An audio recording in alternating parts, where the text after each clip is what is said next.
Eu não sei se o Tomé vai se recordar. Tomé, você bateu no muro? O que aconteceu aí, Tomé? Cadê o microfone? Felipe, acorda aí, Felipe. O que aconteceu, Tomé? Foi uma espinha? Não, foi uma mancha que tinha aí, fez uma cirurgia plástica. Ah, ok. Tirou uma pinta. Certo. Isso. Vai pro próximo Big Brother, já tá todo esticadinho, bonitão. Certo. Não é mesmo? Ô Tomé, você lembra qual foi a última questão que nós estudamos aqui? Foi a 509. 509 vai começar hoje. A 508 foi a última e hoje vamos começar a 509. É isso mesmo? Isso. Cícero, é isso aí? Ok. Tá vendo? Ó, foi operado 2 vezes e está sabendo onde que está o nosso estudo. Então, você que está em casa, pode pegar o Livro dos Espíritos na questão 508, que foi a questão que nós paramos. Lá no fim, no comecinho de fevereiro, não é? Ou fim de janeiro. Estamos tratando da questão dos espíritos protetores. A questão 508, que foi a última, nos apresenta a seguinte pergunta de Kardec: os espíritos que deixaram a Terra em boas condições podem sempre proteger os que amam e que continuam vivendo depois que eles partem? Nós discutimos já, comentamos várias vezes essa questão. Estamos apenas relembrando um fator importante que é, se ele está encarnado e tem um filho, por exemplo, e ele desencarna e o filho fica, Kardec quer saber se estes que partiram podem se tornar espíritos protetores daqueles que ficaram. É possível ou não? Vocês que estão aqui. Pergunto eu.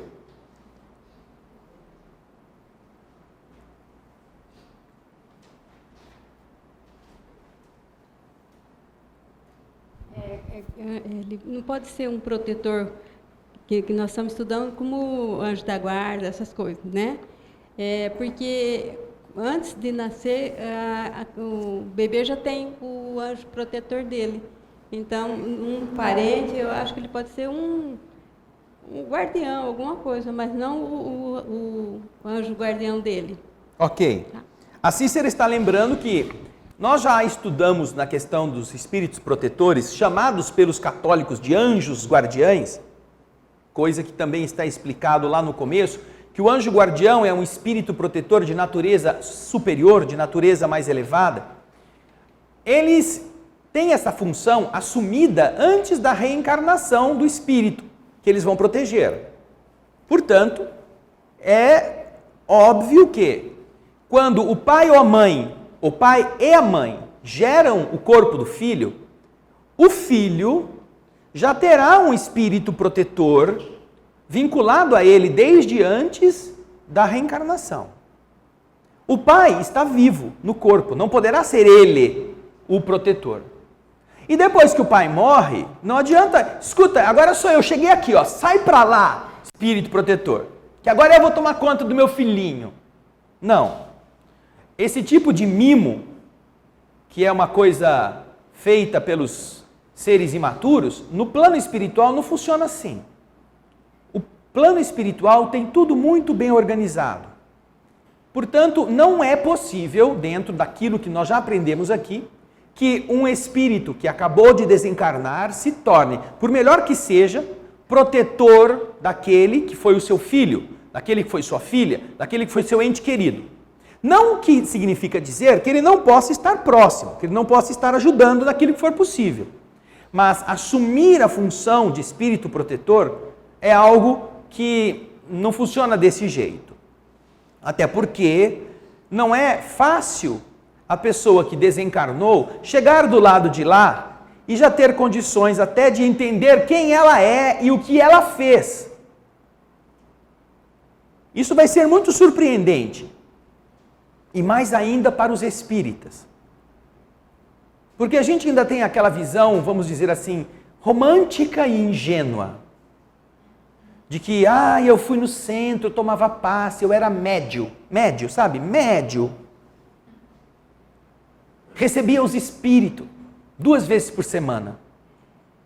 E nessas condições, a gente fica esperando, trombetas, tapetes vermelhos, ficamos esperando homenagens, ficamos esperando favores e esquecemos, porque aqui na Terra esta é a regra, que o plano espiritual funciona em um padrão de sintonia muito mais rigoroso, muito mais perfeito do que a sintonia grosseira da matéria. No plano espiritual, a mente coordena todos os fatos. Nós somos o que a nossa mente está acostumada a ser. Então, se aqui a gente é fingido e a gente parece bonzinho, mas no fundo não é, a hora que a gente perde o corpo, porque ninguém percebe, não é? Ninguém sabe que a gente é daquele jeito, porque a gente está sempre sorrindo, sempre falando bonzinho, sempre falando, sendo simpático, aquela coisa toda. Quando a gente desencarna, nossa mente está viciada ao modo de ser falso, fajuto, hipócrita. E aí nós vamos encontrar todas as entidades que estavam conosco do mesmo jeito, sintonizadas em nosso padrão falso, hipócrita, mentiroso, neste mesmo ambiente. E aí você vai falar assim, como muitos falavam, mas eu ia no centro.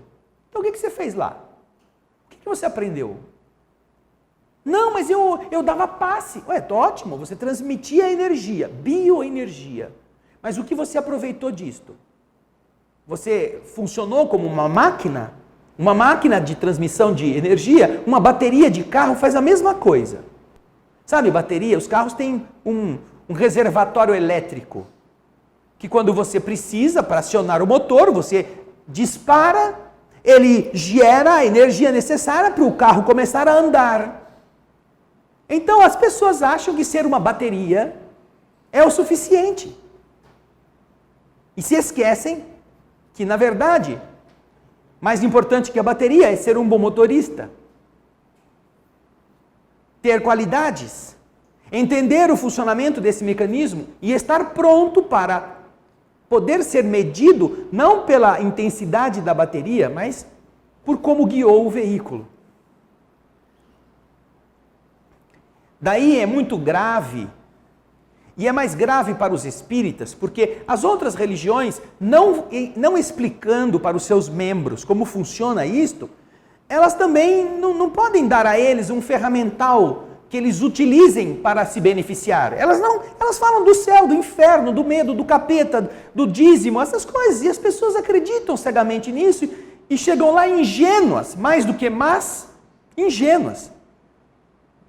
Não é o caso dos espíritas, que tendo a informação de como essas coisas são,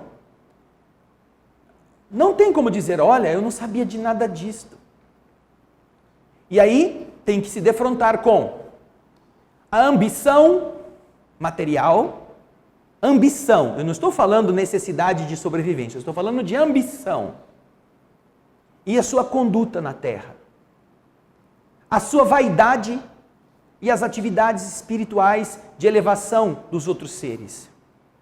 A gulodice, a sexualidade desajustada, estamos falando destas coisas, que representam o padrão da mente de cada pessoa. O padrão mental, que agora não tem mais o corpo físico para ficar oculto. Agora se manifesta. Por aquilo que a pessoa pensa, é aquilo que ela demonstra, imediatamente. Então, como é que uma pessoa que, por mais que tenha amado o filho, amado a filha, pode tornar-se protetor, se ainda não está capacitado sequer a entender-se como um espírito, que domine o seu pensamento? Aliás, essa desculpa de ser pai ou mãe, de amar demais, é até mais um passo para o abismo do que para a luz. Porque em nome do amor se faz uma quantidade inimaginável de trapaças, de delitos, de equívocos. Os que amam muito querem superproteger, querem cercar de cuidados, querem dar proteção exagerada sem preparar o ser para aquilo que ele tem, como uma forma de dizer, eu te amo, então você não faça nada que eu vou me matar para você. Isso é responsabilidade negativa perante a lei do universo. Não é que você deva expulsar o seu filho de casa, não é que você deva jogar sua filha na sarjeta, não. Mas nós devemos preparar os nossos filhos como espíritos, não como leitões na engorda, que é o que as pessoas têm feito. Não como aqueles bebezinhos que tem que ter roupinha bonitinha, carrinho novinho, brinquedinho sempre bom, um monte de chocolate, comer o que quer, fazer as suas vontades. Porque isso é um descaminho, é desencaminhar o espírito. Nós não queremos que nosso filho sofra. Ué, por quê? Não que você tenha que fazê-lo sofrer, porque isso é crueldade. Mas impedir que a vida o ensine através do sofrimento, desejar cercá-lo de todas as proteções para que ele nunca sofra um arranhão, é iludi-lo. Você precisa estar do lado dele quando ele sofrer, para ajudá-lo a entender o sofrimento. Você precisa dar a ele a chance de tropeçar e cair, para que ele aprenda a se levantar, mesmo que você dê uma mãozinha na primeira vez. Você precisa dizer não para o seu filho, para que ele tenha que trabalhar com a perda ou a derrota dos seus padrões de gosto, de suas ambições. Mesmo quando você possa lhe dar o que ele está querendo. Quando você faz isso, você está imprimindo num espírito marcas construtivas de caráter. Mas quando as pessoas estão se deixando levar por esse amor mentiroso, por esse amor trôpego, elas não estão criando seres independentes. Estão criando amebas gordas, que não sabem como se comportar quando sofrerem a primeira derrota no mundo. Que não tem uma estrutura quando tiverem que enfrentar uma reprovação, quando tiverem que trabalhar uma insatisfação afetiva, uma perda. Já notaram que a maior parte das depressões está ligada a trocas emocionais? A perdas. Crianças e adultos, que também são crianças, que não sabem como fazer quando o marido vai embora, quando a mulher trai e o larga, quando o filho não o obedece, quando tem que enfrentar uma situação de adversidade emocional, aí deprimem-se. Por quê? Porque nunca enfrentaram a si mesmos. Como é que uma pessoa desse tipo, que ainda está usando fralda no espírito, pode dizer que só porque ama muito o filho que ficou na terra, quer ser protetor dele? Aliás, a bondade e a justiça do universo são tais que, se é alguém que ele não vai deixar ser protetor, é este. Vai lá no livro Nosso Lar. Veja a história da velhinha que queria que o ministro Clarencio concedesse a ela a possibilidade de ser protetor dos filhos dela na terra. Vai ver o que ela escutou. Ah, mas é só essa velhinha? Não, não é não. Vai ver o que a enfermeira Narcisa diz para o André Luiz, quando ela queria a mesma coisa. Ela queria, a enfermeira Narcisa, vir à terra para cuidar dos interesses dos seus entes amados. E quando ela foi pedir para a ministra Veneranda que permitisse a ela, que apoiasse o seu pleito, o que a ministra Veneranda disse para ela? Ela mesma conta no livro Nosso Lar. A ministra disse que depois de 10 anos de trabalhos nas câmaras de retificação, só depois de 10 anos que a enfermeira Narcisa trabalhasse nas câmaras de retificação, se ela aguentasse, depois de 10 anos, a ministra Veneranda iria empenhar a sua autoridade para dar a ela a oportunidade de voltar à terra em proteção dos entes que ela amava. E no começo, diz Narcisa ao André Luiz, Narcisa achou que aquilo foi muito rigor da ministra. Mas já fazia, se não me engano, 6 anos que ela estava trabalhando nas câmaras de retificação. As câmaras de retificação, na cidade Nosso Lar, vamos fazer uma comparação muito torpe e muito imprópria. Mas as câmaras de retificação na cidade Nosso Lar é como o lixão aqui na terra. Toda cidade tem um lixão, né? Só que nas câmaras de retificação, a situação é pior do que a do lixão. Porque o lixão é um monte de saco de sanito, um monte de coisas apodrecendo, e quando muito um pouco de animais peçonhentos, mas o grosso é matéria em decomposição. Mas as câmaras de retificação, que são aquelas que estão vinculadas a receber dos umbrais e da terra os espíritos que estão envolvidos pelas trevas, pelas vibrações negativas, elas representam esse lixão de pessoas, de seres, que defecam, que vomitam, que expelem todas estas cargas de miasmas acumulados e que precisam ser limpados, alimentados incansavelmente pelos trabalhadores que estão ali, na câmara de retificação. Você encontrou, Ana Paula? Ela está procurando o texto. É logo no começo em que André Luiz conversa com a enfermeira Narcisa. Então, a Câmara de Retificação, no Ministério do Auxílio, que é o ministério mais vinculado juntamente com o Ministério da Regeneração, os dois que estão ligados às entidades que chegam da crosta da Terra, representam desafios.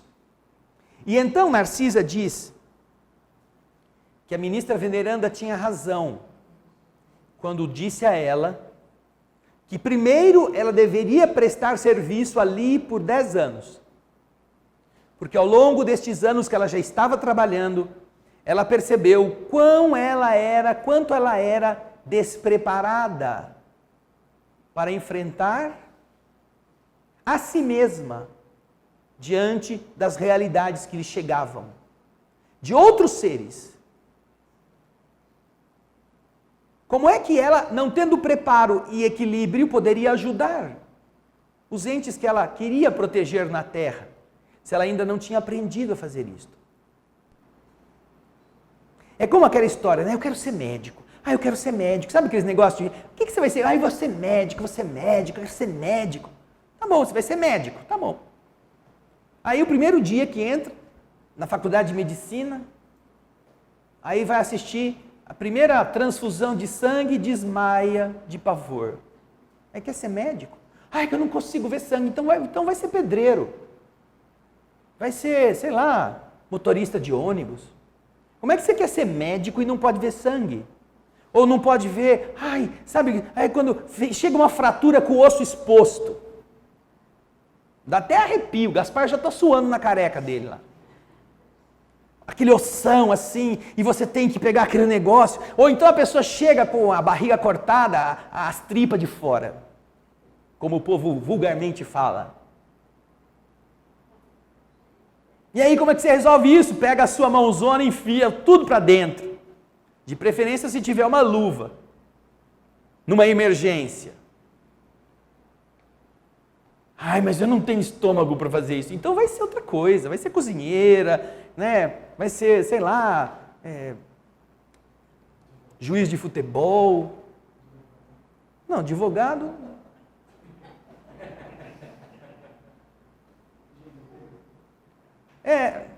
Tem coisas que são ruins, muito, muito mais ruins do que essa que você está falando.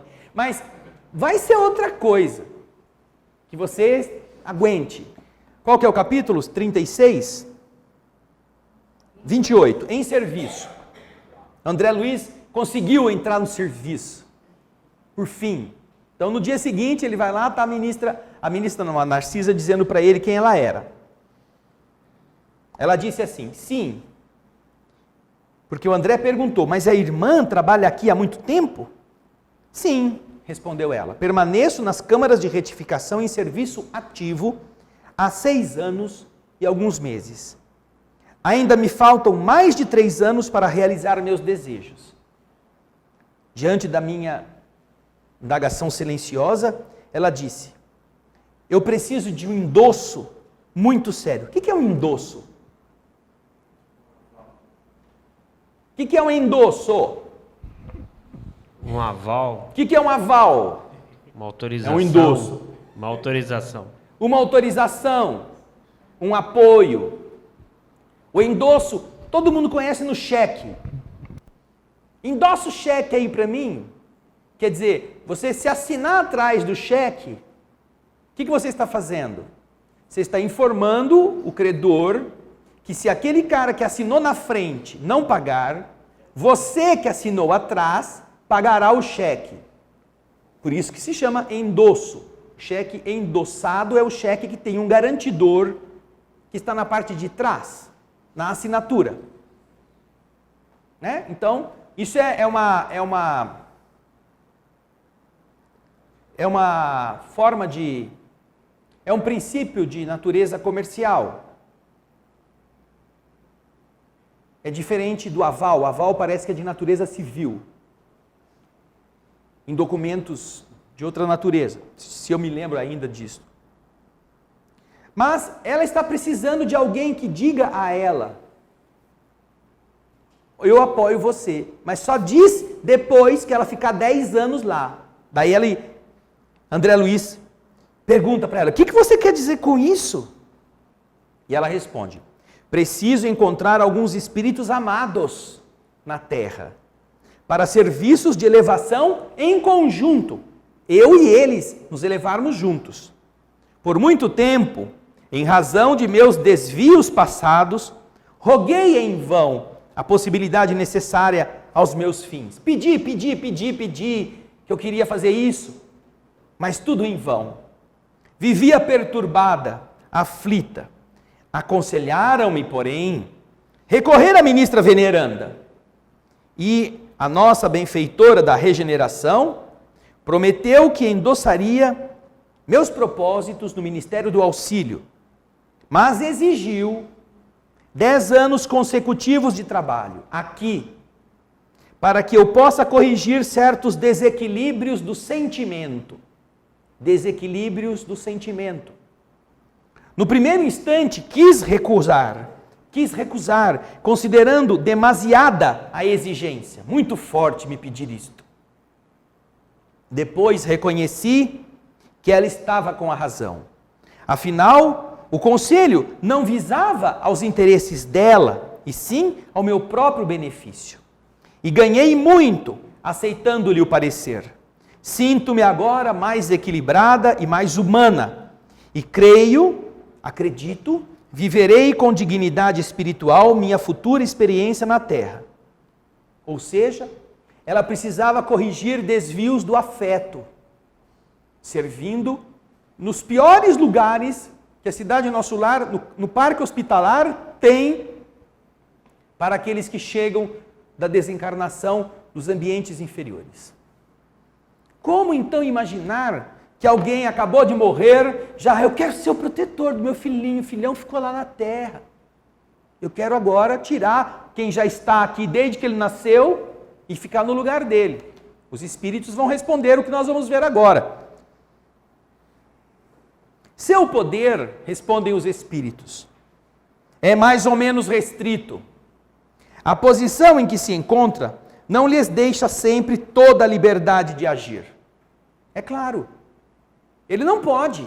Primeiro ele tem que se equilibrar, primeiro ele tem que saber quem ele é, o que ele fez, como ele errou ou como ele acertou, para depois ele poder saber se ele pode se tornar algum espírito que se aproxime sem perturbar a família.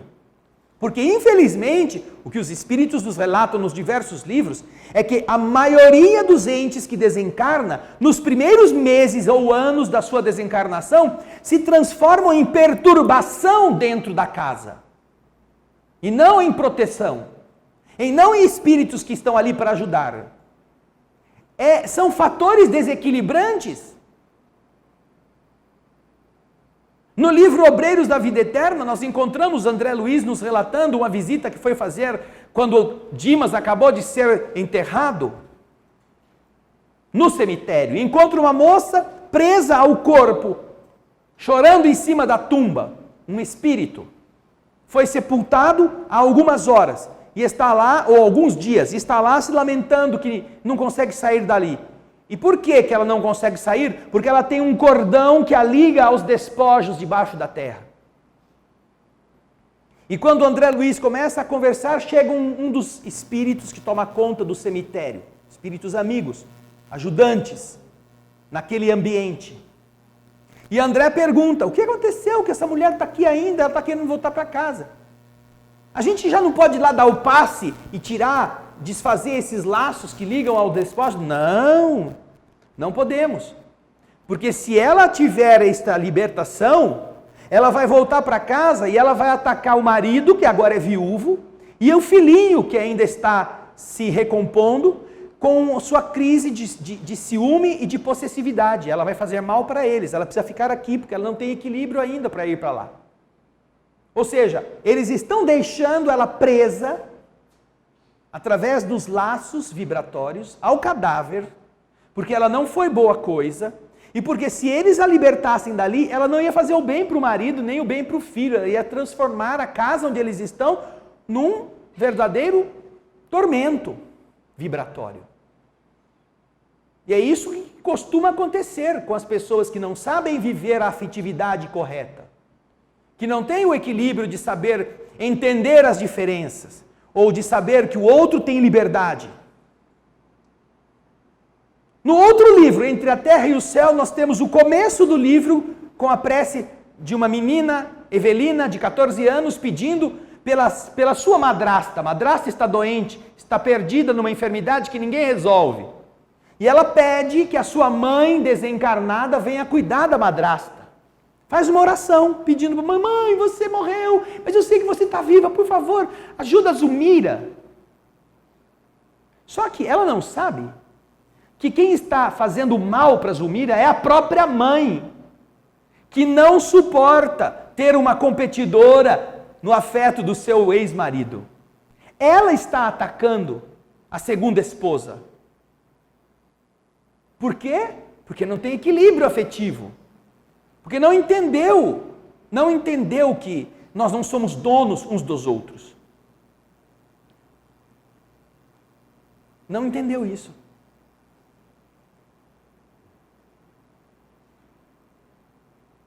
Esse é um problema muito grave. Que se nós não soubermos administrá-lo agora, ele vai conosco depois da morte. E nós, depois da morte, vamos continuar achando que nós somos o marido da Francisquinha ou a esposa do Sebastião. Sebastião é meu, a Francisquinha é minha. Veja que diálogo lindo tem o Fábio no livro Obreiros da Vida Eterna. Ele está se despedindo da família, em processo de desencarnação que vai acontecer naquela noite. Tem 2 filhos. Carlindo, o mais velho, e um outro garoto menor. Fazem o evangelho no lar, fazem o evangelho em família, e depois que ele fala com as crianças, ele fala com a esposa. Ele libera a esposa dos laços afetivos, que ela poderia talvez achar que ela ainda está presa, depois da morte dele. E ele diz a ela, nossos meninos precisam de um apoio. Você estará sozinha, você é jovem. Eu gostaria muito que você se sentisse livre para encontrar uma companhia. Para você refazer a sua vida afetiva, porque eu continuarei te amando do mesmo modo.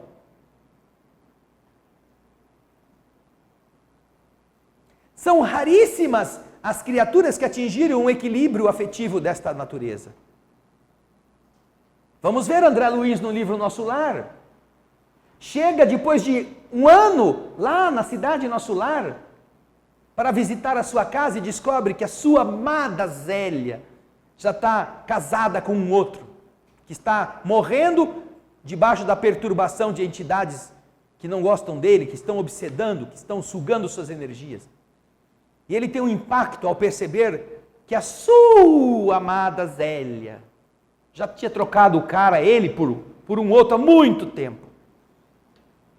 Nesta hora ele tem uma decepção do egoísta, do homem que achava que ele era dono, que ele era o rei, e que a mulher estava agora pálida, esquálida, branca, com olheiras de saudade. E ele fala mesmo, quando ele vai falar com a mãe, com o ministro Clarencio, eu não sei se a Zélia ainda vive. Ela disse que se eu morresse, ela também morreria. Onde será que a minha infortunada esposa está agora? Em algum manicômio ou em algum desses ambientes umbralinos? E os espíritos... Ninguém fala nada para ele. Deixa ele saber. Mas nem vamos contar, deixa ele ficar mais forte. 1 ano ele passa tentando obter resposta e ninguém conta para ele, porque ele não está pronto. Só que aí chega o dia de visitar a família, ele passa perfume, põe uma roupinha, põe um cravinho na lapela. Ai, agora eu vou ver a minha casa. Chega lá, está tudo mudado. Não tem um móvel, uma fotografia, um quadro, é tudo diferente. Aí ele descobre onde que está a Zélia, em que umbral que ela está. Está lá sofrendo porque o segundo esposo, com quem ela tem um afeto muito maior do que tinha com ele, está doente. E ela proibiu as próprias filhas de falar o nome dele em casa. Imagina isto. Aí ele não sabe se ele vai embora ou se ele se transforma no terceiro obsessor para matar o cara. Porque ele tem um impacto. Porque não está preparado afetivamente para entender que aquela era uma irmã, não era sua propriedade. Que aquela casa não era dele, estava com ele enquanto ele estava vivo, na carne, mas agora não é mais dele. E então ele trabalha com todos os conceitos que ele aprendeu depois de 1 ano em nosso lar. E aí ele não tem outra coisa a não ser recorrer a esta Narcisa. Sabe a Narcisa? Então... E ele começa, eu não sei o que fazer, eu vou rezar. Até que Narcisa vem de lá onde ela estava. Você me chamou? Daí ele mostra para ela, eu não sei o que fazer, mas olha o que está acontecendo. Aí ela vai ajudá-lo. Agora ele decidiu libertar a mulher. Só aí, imagina. Ele já tinha morrido há 8 anos no umbral e mais 1 ano e pouco em nosso lar. Já fazia quase 10 anos que ele estava desencarnado e ele ainda achava que a mulher era dele, que a casa era dele, que os filhos eram dele, que os objetos eram dele. Como é que ele podia ser protetor de alguma coisa? Se percebesse isto. Então, é por esse motivo que as dificuldades surgem para os espíritos que desencarnam e que vão descobrir o que é que os filhinhos dele, que eles amavam tanto, fazem quando ele não está por perto. Olha só, esse é outro problema. Porque a gente geralmente idolatra, não é? A gente idolatra as pessoas que a gente gosta, a gente tem, ai, meu filho, minha filha, meu marido, minha esposa, são sempre essas pessoas maravilhosas. Aí você desencarna, e você encarna no infeliz, né? Que nem carrapato. Você desencarna da matéria e aí se engancha. Não, eu vou proteger ele. Eu vou com ele hoje na faculdade. Você vai para a faculdade e vai ver a conduta do seu super filhão na faculdade. Aí você descobre que o cara não assiste aula, que o cara vai para as baladas, que o cara enche a cara, vai jogar a cacheta com os amigos enquanto o professor está dando aula, e você pagou a faculdade dele e morreu até de tanto ter que trabalhar para pagar o estudo do infeliz. Aí você descobre onde é que ele está enfiando dinheiro, em vez de ele estudar. Ah, mas meu filho é tão responsável. Você falava isso para todos os seus amigos. Ah, você tem uma filha? E você vai então ver onde é que ela foi estudar hoje. Aí você descobre, como acontece em muitos casos, não em todos, felizmente, mas em boa parte, que a sua filha bonitinha, lindinha, aquele biju, é uma prostituta. Que sai para ir para a escola, mas que na verdade faz programa. Como está assim de gente, sem julgarmos as suas escolhas. Mas está assim, seja homem, seja mulher, que quer ganhar um dinheiro a mais, quer ter um pé de meia, quer fazer as coisas ficarem mais fáceis, e então vai por aí fazer uns programas. Já pensou você descobrir isto agora no plano espiritual? Você está acompanhando essas pessoas? Você vai ter equilíbrio para ver aquele ser como um espírito em uma experiência amarga para ele mesmo, sem você se indignar? Então, é exatamente o que os espíritos estão falando nessa resposta. O fato de alguém ter morrido não quer dizer que esta pessoa se tornou agora pronta já para sair protegendo. Olha lá, seu poder é mais ou menos restrito. A posição em que se encontra não lhes deixa sempre toda a liberdade de agir. Resposta da questão 508. Pergunta sobre ela, porque agora a gente vai para 509. Alguma dúvida? Alguém quer comentar alguma coisa? Isto foi só para esquentar os neurônios.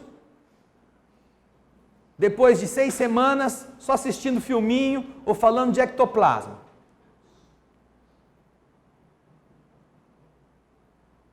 Vamos então para a questão 509. Muito legal também. Você em casa, pega aí a questão 509.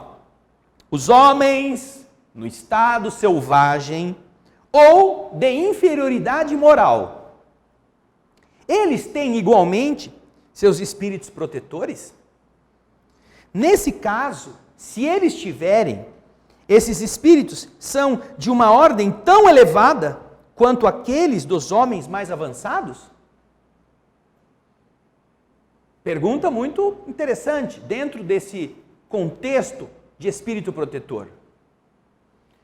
E então, o que vocês acham? Vamos lá. A Elaine levantou a mão aqui, ela vai dar a sua opinião. Vamos lá, Elaine. Todo mundo tem, mas cada um na proporção daquilo que é capaz. Então, como a gente já tinha até visto em questões anteriores, você não vai dar um super-homem para alguém que não sabe ainda aproveitar os benefícios desse super-amigo. Então, à medida que a gente evolui, né, o nosso protetor também, a qualidade dele, né? Então, acho isso. Então, na verdade, existe uma lei que garante a todos a possibilidade de receberem amparo. Só que esse amparo, ele nasce nessa misericórdia divina, mas ele está vinculado ao nível evolutivo do amparado, certo? Ou seja, dependendo do nível evolutivo do ser que está em experiência na Terra, o que acontece com o ser que o vai proteger? O que acontece? Dependendo do nível evolutivo dele. Pode ser igual? Pode ser menor? O que acontece? O espírito protetor precisará ser superior ao nível evolutivo do protegido, certo? Lembram disto? Ok. Agora, quanto mais superior? É a pergunta. Levanta a mão. Quanto mais? Qual é a medida? Qual que é a medida? Fala aí, Norilei. Mais evoluído, muito Sim. mais evoluído. Tudo bem, mais evoluído. Agora, quanto mais evoluído? Quanto? Vamos usar aqui de novo a classificação de Kardec. Classificação. Vamos voltar à classificação. Lembram? A partir da pergunta 100, nós temos no Livro dos Espíritos uma classificação evolutiva que dividem os espíritos aleatoriamente, segundo Kardec quis escolher como fator de separação, divide os espíritos em 3 ordens. A terceira, a mais inferior, os espíritos imperfeitos. Acharam já aí ou não? Ou ainda estão procurando?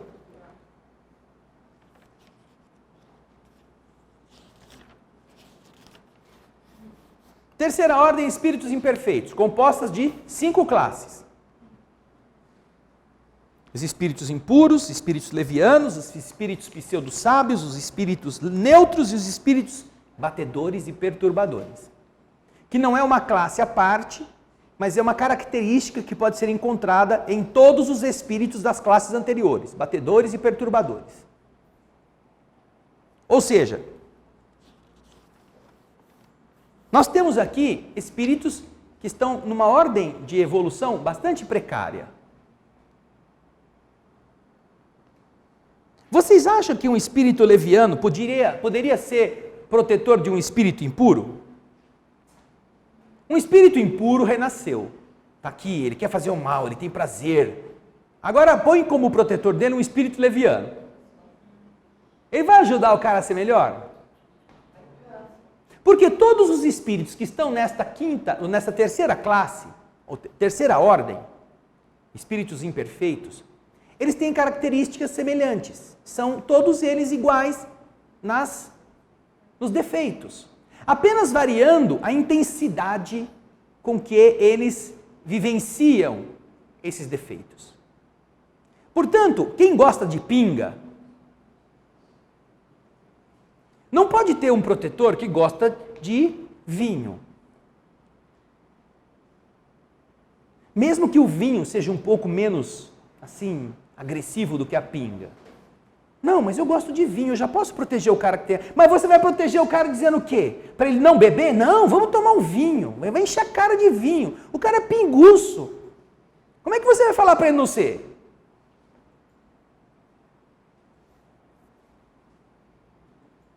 Aí vem um espírito que não é tão assim leviano. Pega lá um pseudo-sábio. Ele gosta de cerveja. Já é mais menos álcool, menos alcoólico.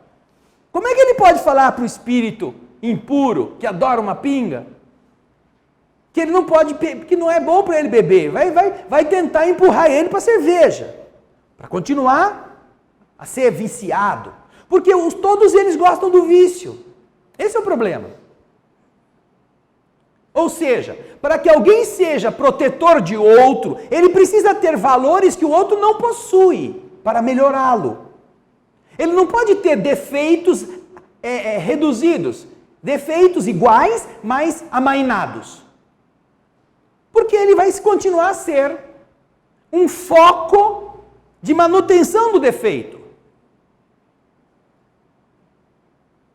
Como é que um médico pode dizer para um paciente parar de fumar se ele fuma? Como acontece na Terra em muitas circunstâncias. Não, o senhor não pode fumar, seu coração está quase entupido, o senhor vai morrer, blá, blá, blá. Tá bom, daí saiu do consultório, o médico pede cigarro e fuma. É pior o médico do que o paciente. Se na Terra, nas profissões, isso se permite, no plano espiritual não pode ser assim. Porque o que acontece? A consciência do vício, seja na pinga, seja no conhaque, seja no vinho, seja na cerveja, é uma consciência viciada. É um ser que é débil. E um ser débil não pode aconselhar o outro a que o outro seja diferente, porque eles são iguais na debilidade. Eles só estão variando na intensidade do álcool. Só isso. O resto são iguais. Portanto, não é possível que espíritos da terceira ordem sejam protetores uns dos outros. Para que isso seja eficiente, é preciso que espíritos da segunda ordem sejam protetores dos espíritos da terceira ordem. Aí sim. E que espíritos da segunda ordem sejam protetores de espíritos da segunda ordem também. Uma vez que eles já estão igualados em certas virtudes, aqueles que têm mais virtudes podem ajudar os que têm menos virtudes a melhorar as suas virtudes. Será que é fácil de entender isso ou é difícil? Por que um espírito que está viciado não pode ser protetor de um outro? Porque os dois querem o mesmo problema. O vício os iguala, a fraqueza moral os identifica. Só que um gosta de uma intensidade mais profunda do que o outro. Mas os dois, como é que alguém vai falar para o outro não fazer se o outro também faz? Se ele também gosta? Para que você ajude alguém viciado a sair do vício, você não pode ter o vício dele. Senão você é igual. Portanto, os espíritos da segunda ordem já têm virtudes que estão faltando aos espíritos da terceira ordem. E manter espíritos da terceira ordem sendo protetores uns dos outros, desta forma, como nós estamos vendo aqui, é mantê-los eternamente ou por muito tempo fazendo as mesmas bobagens, fazendo as mesmas coisas. Agora, os espíritos da segunda ordem, eles já possuem valores diferentes, já possuem outros valores. E entre eles, há uma hierarquia, vamos dizer assim, não de mando, mas de amplidão, de potencial de valor já mais desenvolvido em áreas específicas. Todos querem o bem, ótimo. Então agora, os espíritos que são os sábios podem ajudar os espíritos benevolentes. Os sábios vão ajudar os benevolentes a conquistar essa sapiência, este saber. Os espíritos de sabedoria podem ser protetores dos espíritos sábios, porque vão dar aos espíritos sábios as coisas que estão faltando, porque eles também querem. Eles também desejam melhorar-se nas virtudes que lhes faltam. Não é como os espíritos da terceira ordem que querem continuar na terceira ordem, exercitando seus vícios. E os espíritos superiores vão tentar ajudar os espíritos de sabedoria a que eles se tornem espíritos superiores, porque eles também querem.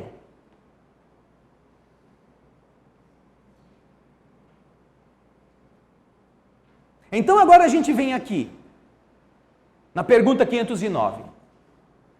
Os homens em estado selvagem. Estado selvagem significa o quê?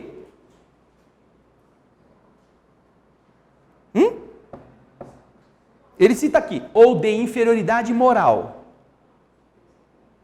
Inferioridade. Os espíritos primitivos, vamos considerar assim, as reencarnações iniciais dos espíritos primitivos, os espíritos que estão começando a fase hominal, eles estão sendo sempre colocados em ambientes menos desenvolvidos, para que eles possam ir se adaptando a essa nova fase. Ou seja, eles não têm ainda conhecimentos plenos, nem maturidades morais avançadas. Eles estão em experiência inicial para deixarem a zona do animal superior, irracional superior, para ingressarem na zona de animais racionais. Então, Kardec pergunta, para estes seres que em espírito estão nessa fase, eles também têm espíritos protetores? Tem ou não tem? Claro, claro que tem. Do mesmo modo que as crianças que estão no jardim da infância têm as tias, que são espíritos protetores da criança que está no jardim 1, no jardim 2, jardim 3, prézinho, pré-prézinho, pré-pré-pré-prézinho. Cada tia estabelecendo uma forma de educar para aquele nível. Eles têm lá. Não é um armazém de criança. Puseram um monte de prateleira, chega a mãe e enfia a criança dela no berço da prateleira 3. Fica lá. A hora que dá fome, alguém vai lá, taca uma mamadeira e troca e deixa a criança na prateleira. Quando termina a hora, vem alguém buscar, enfia a criança da prateleira no carro e leva para casa. Não, não pode ser assim. Tem uma tia que faz a criança brincar, que estimula a criança a ter curiosidade, que quer que a criança se desperte ou interaja, comece a trabalhar com isto. É o quê? É uma forma de proteger a criança naquele estágio primitivo, entre aspas, do seu despertar na Terra. Kardec então está perguntando, para esses que são espíritos deste nível, existem protetores? Existem, como existe para o pré-primário, as tias. Agora, em havendo, é a segunda pergunta de Kardec na questão 509, esses espíritos que protegem como protetores os espíritos primitivos ou de inferioridade moral, eles possuem uma ordem tão elevada quanto os espíritos que protegem os homens mais avançados? Sim ou não? Para você ser professora do prezinho, você precisa ser doutorada em física? Pode ser que um doutor em física, uma doutora em física, possa estar ajudando como professora do prezinho? Pode ser? Pode.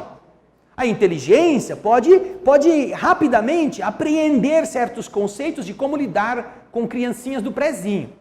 Mas uma professora do prezinho não pode entrar num laboratório de física para fazer experimentos que um doutorado em física faria, ou em química. Portanto, não é a regra que para que a pessoa seja professora do prezinho, ela tenha que ser bacharelada ou doutorada em cosmologia. Não é necessário. Ela precisa ter a formação adequada para entender o funcionamento de uma criança naquele estágio. Ela precisa ter cursos adequados para aquilo. Mas se ela não tiver os bacharelados de matemática avançada e etc., isso não importa. Isso não é qualificativo para o prezinho, para o jardim da infância.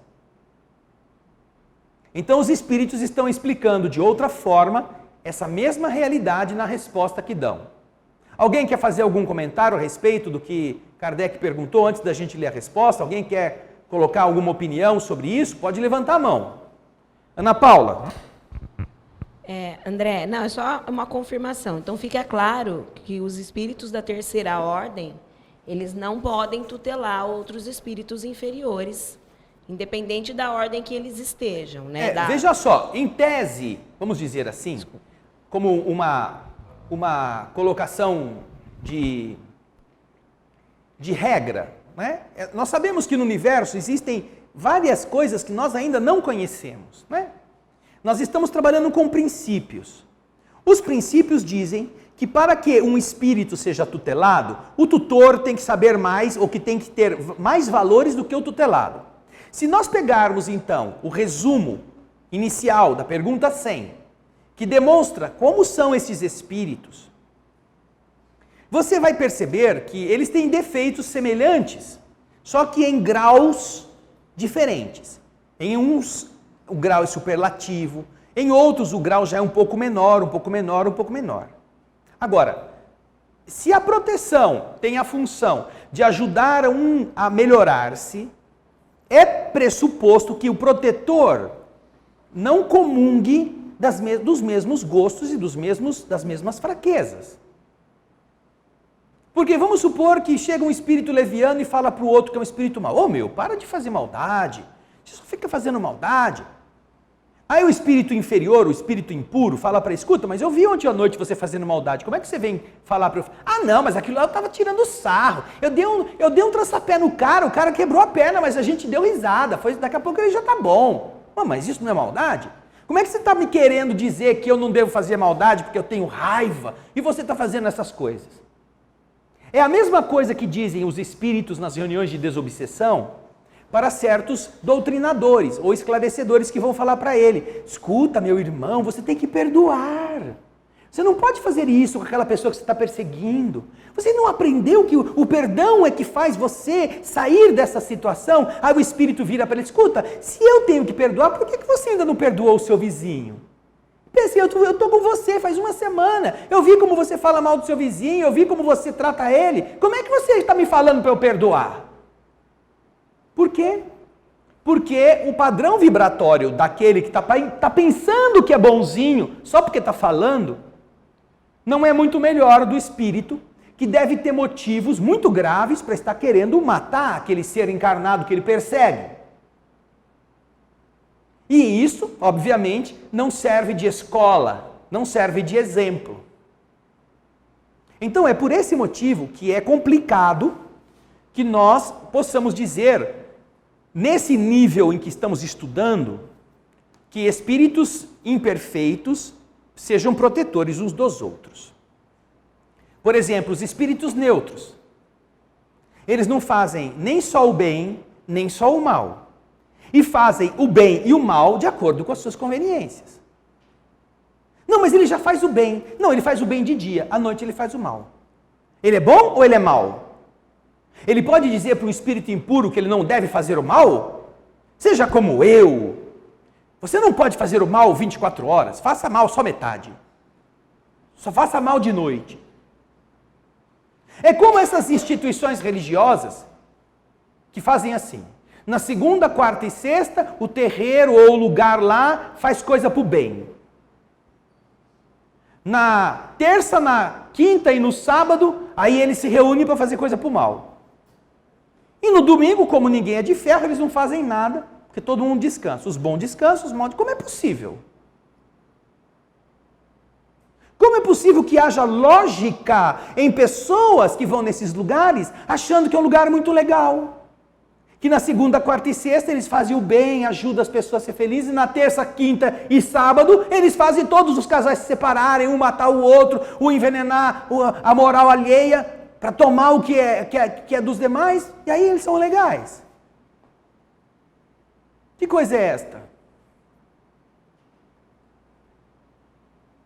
Então, se nós temos o raciocínio, nós precisamos usá-lo. Agora, eu digo que, como nós não estamos, e não era esse o escopo do Livro dos Espíritos quando foi lançado, o Livro dos Espíritos ele trata dos princípios gerais, básicos, para que nós começássemos a mentalizar o funcionamento das coisas. Mas, por exemplo, André Luiz trouxe várias coisas coerentes com a codificação, mas que não estão na codificação. Essas descrições do mundo espiritual, Kardec não as tem. Mas elas são semelhantes a descrições que outros médiuns em outros lugares do mundo fizeram a respeito desta região umbralina. Elas são semelhantes à própria comédia, a Divina Comédia de Dante, quando ele descreve como são os infernos. Isso lá em 1500 e lá vai pedrada. Ou até antes disto, 1200, 1300, a Divina Comédia. Ou seja, existem fatores que, somados uns aos outros, corroboram as visões que André Luiz nos traz a respeito do plano espiritual inferior. Agora, mesmo assim, ele não nos dá uma visão extremamente que esgota todas as hipóteses.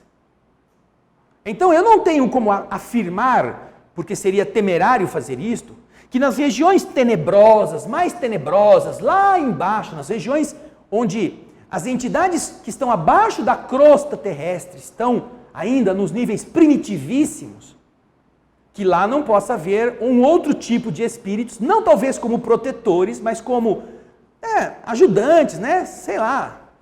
Uma vez, é interessante um relato que o Chico faz, de uma entidade que ele estava no centro espírita e se apresentou para ele. Mas o espírito fedia álcool. O Chico ficou aquela coisa. O espírito ele exalava esse cheiro de bebida alcoólica. Aí o espírito chega meio com aquela voz meio de bêbado e fala: Chico, eu sou espírito protetor. Ah, meu filho, que bom. Esse é o conceito que o espírito fazia dele mesmo, né? Que bom, mas você está achando que eu tô com cheiro, com bafo de pinga, né? Sabe o que acontece, Chico? É que eu tenho que ir nos lugares tão feio, que se eu não encher a cara assim, se eu não tomar meus tragos, eu não consigo ir lá e voltar. De tão feio que é o lugar que eu vou. Quer dizer, era uma forma do espírito entender que era o jeito de ele chegar nos lugares, nas furnas. Só que ele estava fazendo um papel benéfico. Portanto, ele poderia estar se enquadrando, talvez mais na área dos espíritos benevolentes, sem conhecimento, sem cultura, mas que já queriam fazer o bem, do que como espíritos imperfeitos, que estão na terceira ordem.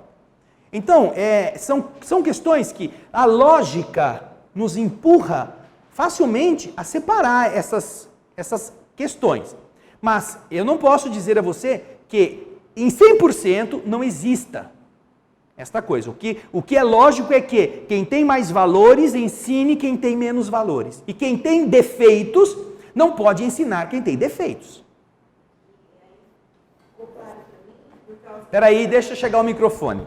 Ficou claro por conta dessa essa moral elevada, entendeu? Da predominância do bem já. E se acontecer de você praticar o mal, ser uma coisa sem querer, né? Que existe na classe dos bons espíritos, né? Isso. Então, o que nós observamos é que só quem tem valores, quem tem conhecimentos, quem tem condutas já assimiladas, pode melhorar outros que não as tenham. Outros que são sócios nos mesmos delitos, só que em graus diferentes de profundidade, não são os que vão se melhorar. Eles vão estar sempre procurando se manter naquele mesmo padrão. Não é? Ok? Mais alguém quer fazer tirar alguma dúvida, fazer alguma colocação? Aqui na frente. Elaine, depois a Cícera. Você estava comentando agora dessa coisa do espírito, né, ser imperfeito, mas aprender, né? No livro Ação e Reação, tem uma personagem, o Orzil, ele na verdade, ele funciona como um ajudante na região das mansões, da mansão ali, né? E até André Luiz, quando chega nessa tapera, é o capítulo 4, se eu não me engano, e eles chegam e fala, mas né, um cara feio, é um brutamontes, grandão. Exato. Só que aí ele olha, mas como que está ajudando? Parece um que precisa ser resgatado. Só que quando ele vai observando melhor, ele começa a anotar as primeiras notas de vontade mesmo de ajudar. Né? E aí, acho que é o Aulus, né, que está junto com ele, começa a explicar. Né? Olha, ele tá se modificando, no futuro pode ser um espírito melhor, e assim vai. Né? Ou seja, a elevação ela vai gradativamente. E em algum momento a gente começa, né? Para o Orzil foi nessa etapa. No livro A Força da Bondade, o espírito Lúcio conta que aquele que foi vítima da Fúvia, o Fábio, se não me engano era Fábio, que leva o veneno para matar o Pilatos, e que quando volta é envenenado pela Fúvia numa noite de amor, ele está também na região umbralina, e ele está ali, ele começa a ser também um ponto de apoio para ajudar os espíritos no resgate daqueles outros. Né? Então, já são valores positivos que as entidades amigas, elas começam a utilizar em favor daqueles que estão em situação pior. Agora, não podemos imaginar que se tratem de protetores. Entendamos uma coisa. Uma coisa é quando você pega um defeituoso para ajudar outro mais defeituoso. Mas ele não é protetor do defeituoso. Ele é um ajudante. Ele é um que manca menos do que o outro. E que pode ser um ponto de apoio no momento. E se for persistente, poderá melhorar-se. Agora, nós estamos estudando a questão da proteção. A proteção significa o quê? Significa uma missão de um espírito junto a outro. Não é um momento em que alguém com defeitos pode ser utilizado para beneficiar um grupo ou algum outro para sair dali. Não, não é. Aquele está desejando talvez sair, mas ele é cheio de defeitos. Ele não é um espírito protetor.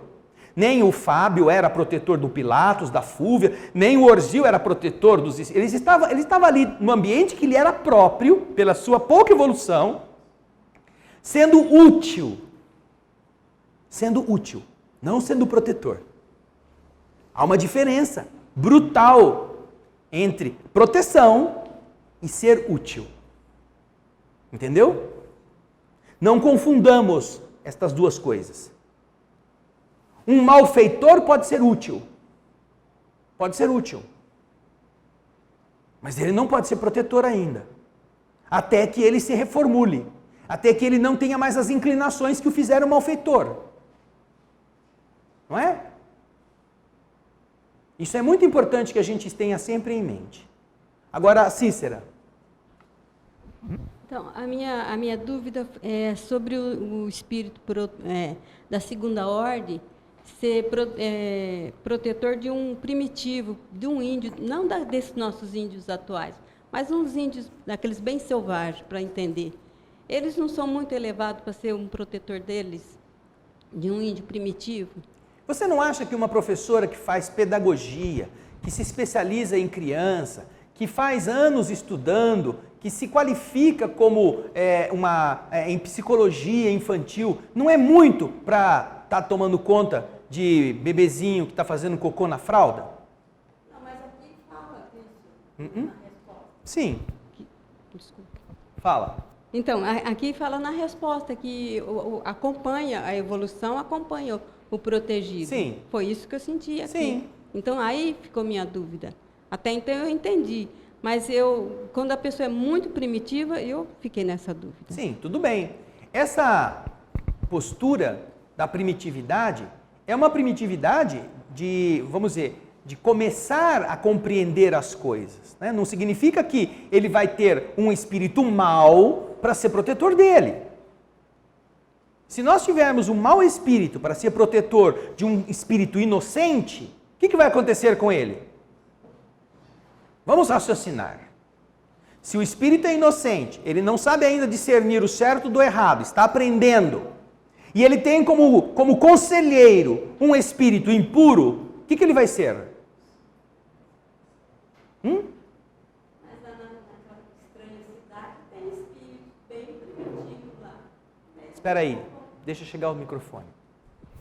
No livro Libertação, na estranha cidade, Sim. nós vemos espíritos bem primitivos no meio daquele pessoal lá. Sim, mas tem algum protetor ali? Não, mas eles estão ali, é isso que Sim, eu tô estão ali, dizendo. mas as comunidades primitivas, elas se agrupam, mas sem querer dizer que sejam espíritos protetores.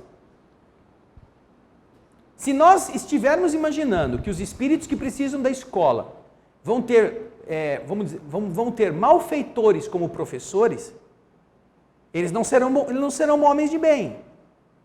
Na verdade, isso é uma armadilha para torná-los bandidos desde pequeno. Por isso é que, mesmo no caso de espíritos primitivos, aqueles que vão ajudá-los não podem ser maus. Não podem ter o impulso da maldade, como espíritos protetores deles.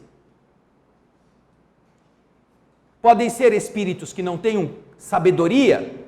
Podem ou não? Podem. Podem ser espíritos que não dominem a química, a física, a biologia? Podem ou não? Podem. Podem ser espíritos que tenham visões distorcidas a respeito até dos fenômenos da natureza, por ignorar o funcionamento das coisas? Pode ser. Mas não podem ser espíritos que sejam maus, que tenham o impulso da maldade, o impulso da ignorância deliberada. Porque isso vai viciar aqueles que estão sendo modelados para saírem da condição de ignorância. É agora o que os espíritos vão dizer na resposta, que nós vamos ler agora. Cada homem tem um espírito que vela sobre ele, mas as missões são relativas ao seu objetivo. Não dais a uma criança que aprende a ler um professor de filosofia.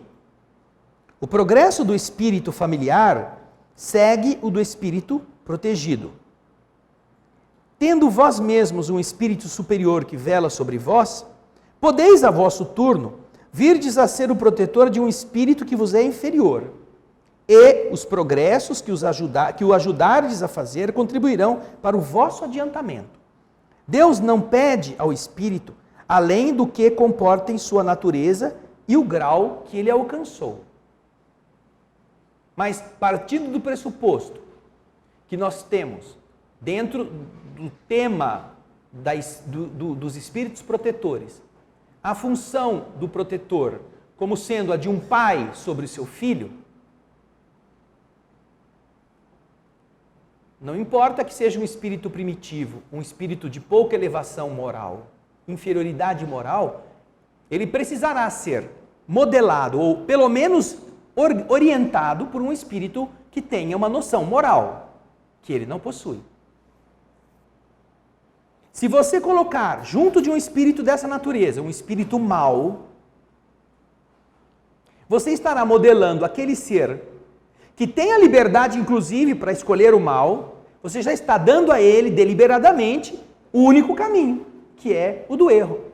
Como é que você espera que um espírito ingênuo, um espírito imaturo para as realidades da experiência, conteste o exemplo que recebeu de um espírito, por exemplo, um espírito impuro, um espírito leviano? Não, você está falando isso para mim, mas isso é mentira. Eu não acredito em você. Mas como é que você não acredita? Você não sabe ainda. Você está aprendendo. É por esse motivo que mesmo para os espíritos que estão nesse estágio evolutivo, os que vão ser protetores, que têm a tarefa de proteger, precisam ser aqueles que tenham algum estofo de valores positivos. Não quer dizer que vai ser o mais elevado dentre todos eles. Vamos aqui fazer uma referência que não tem nada de demeritória. Eu vou citar uma situação que existe, todos sabem, mas que não quer dizer que se tratem de espíritos de natureza inferior, só porque eles se apresentam desta forma. Nós conhecemos no movimento espírita, não só aqui no Brasil, em vários lugares, as entidades chamadas de caboclos, de pretos velhos, que se apresentam desta forma, como índios, espíritos que se apresentam deste jeito. Alguns deles, eles possuem uma experiência espiritual, uma maturidade que é superior à forma com que eles se apresentam. Mas outros são espíritos que ainda se encontram em um estágio evolutivo próprio daquele tipo de personalidade que eles estão assumindo, naquele encontro em uma instituição de ambiência espiritista, deste tipo. Então o que acontece? Não quer dizer que todos os espíritos caboclos, preto velhos, essas coisas, sejam espíritos atrasados.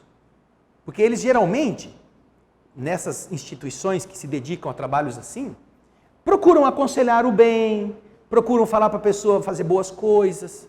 Agora, se um espírito desse manda a pessoa fazer coisas ruins, ele não pode ser bom. Não pode ser nem benevolente. Ele não pode fazer parte desta ordem.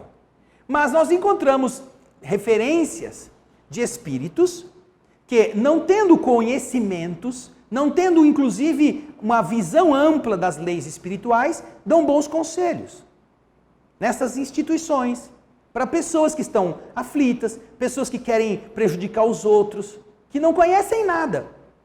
Então essas entidades, elas estão neste patamar, nessa transição em que já não são mais espíritos da terceira ordem, estão já assumindo o seu desejo do bem, mas eles estão fazendo o bem de uma forma, como está lá na questão 107, eu acho, 107, 108, dos espíritos benevolentes.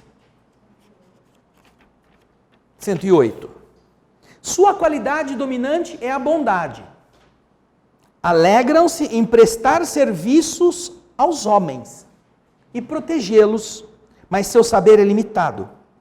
Seu progresso é mais efetivo no sentido moral do que no sentido intelectual.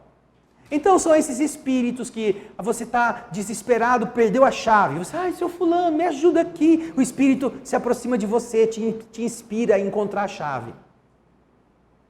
É um bom espírito. Ele está tentando te ajudar. Mas não quer dizer que ele seja um super sábio. Mas ele já faz o bem. Portanto, ele já tem condições morais de ser uma referência positiva aos espíritos que estão privados dessas noções, que fazem parte da classe anterior.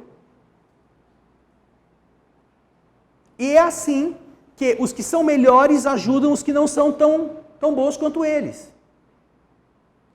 E estamos lembrando que a função de proteção não se dá entre espíritos, se dá entre espírito e encarnado. É claro que depois que desencarna, os espíritos continuam afins, mas eles não têm missões assim de proteger como aqui nós estamos vendo. Eles se interessam, eles aconselham, eles ajudam, Mas eles não têm essa definição de, enquanto o cara estiver vivo, você tem que ajudá-lo o máximo que você puder.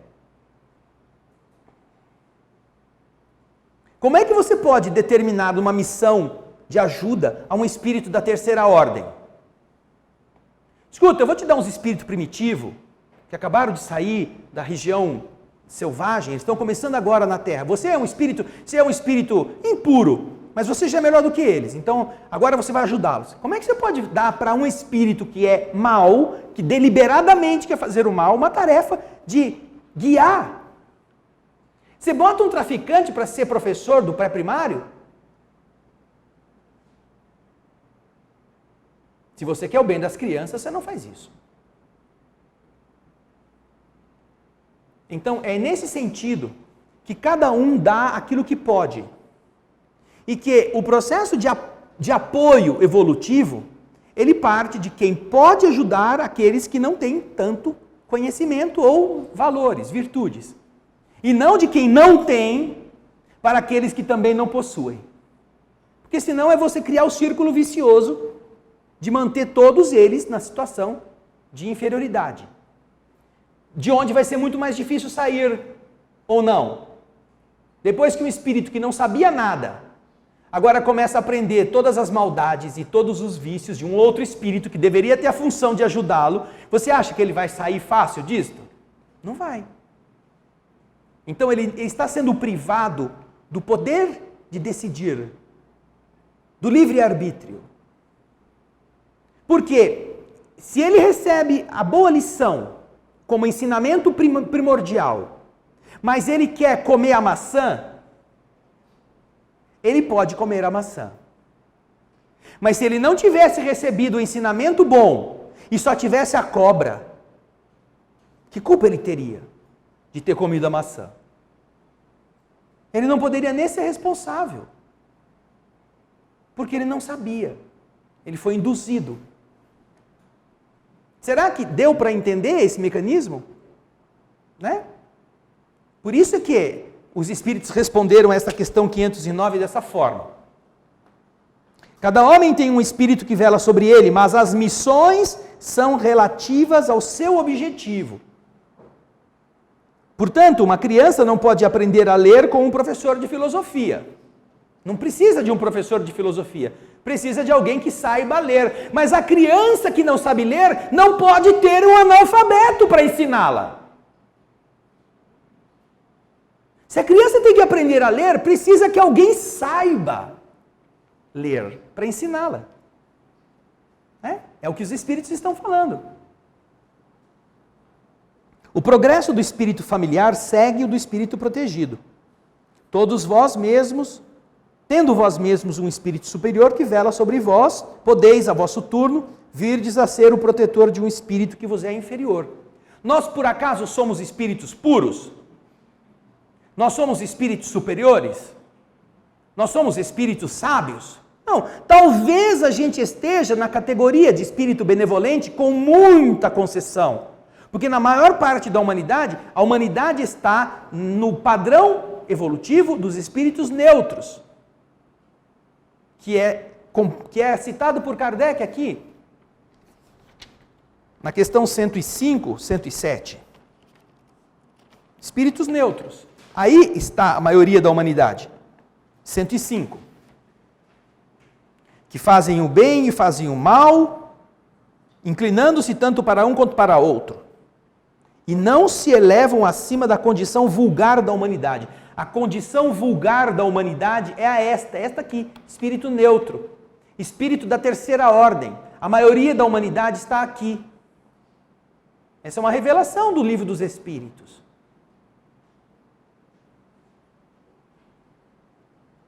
Então, se nós não entendermos o que é ser um espírito benevolente, ou quais são as características dos espíritos da segunda ordem,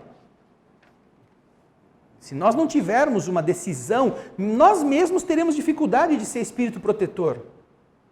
De qualquer um que a gente ame.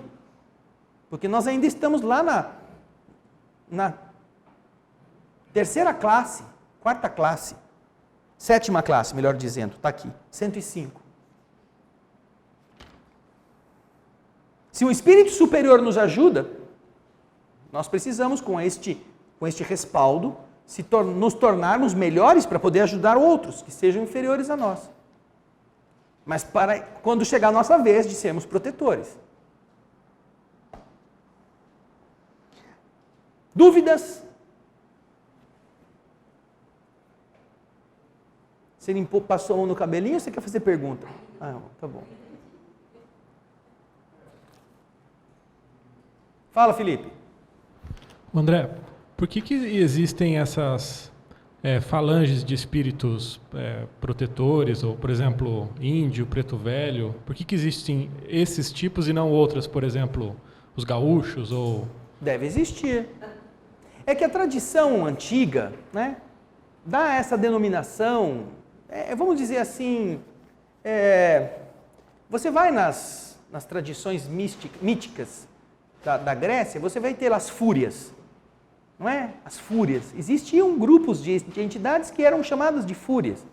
Você tem os sílfides, você tem os duendes, são grupos de espíritos que fazem parte de processos evolutivos nas suas denominações. Né? Não quer dizer que, no caso dos pretos velhos, são espíritos que estão unidos por experiências comuns, que foram marcantes numa sociedade como a nossa, a sociedade que se lastreou em a exploração do índio, em o sofrimento do negro, e que por causa disto também carregam consigo toda esta capacidade de superação da dor, da exploração.